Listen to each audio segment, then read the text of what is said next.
Cette émission vous est présentée en partenariat avec la Bourse de Casablanca.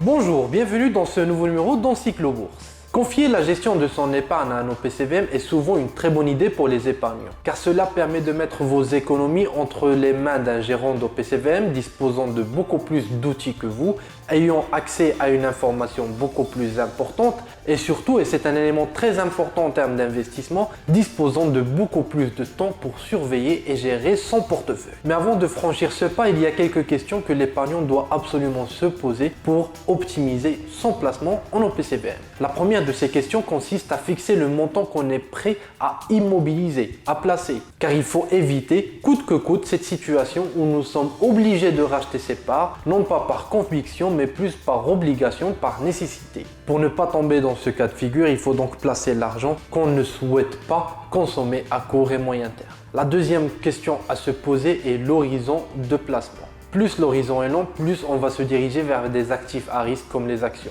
Au contraire, si l'horizon est court, voire très court, on va se diriger vers des produits de taux comme les OPCVM monétaires par exemple.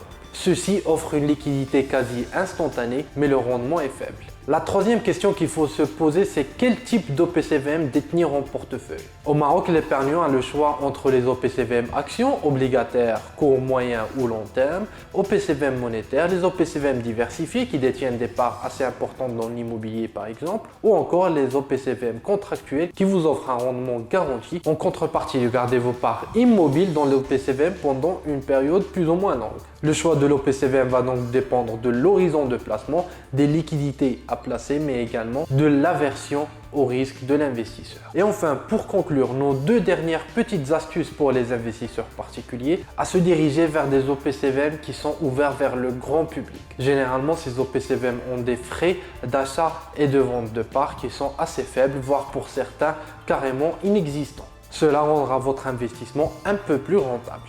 Enfin, dernière astuce, ne manquez pas de surveiller la performance de vos OPCVM et de la comparer à celle du marché et à celle des autres OPCVM pour juger de la qualité de gestion. Mais attention, il n'y a pas que la performance qui compte, il y a également les notions de risque. Donc n'hésitez pas à vous rapprocher de votre conseiller financier pour lui demander si cet OPCVM, malgré peut-être des baisses de performance, n'a pas une politique de risque rigoureuse qui vous permettra à vous, épargnants, de traverser sans trop de dégâts des périodes volatiles ou de baisse des marchés financiers. Voilà, c'était tout pour ce numéro d'Encyclo Bourse consacré aux questions à se poser avant d'acheter des parts d'OPCVM.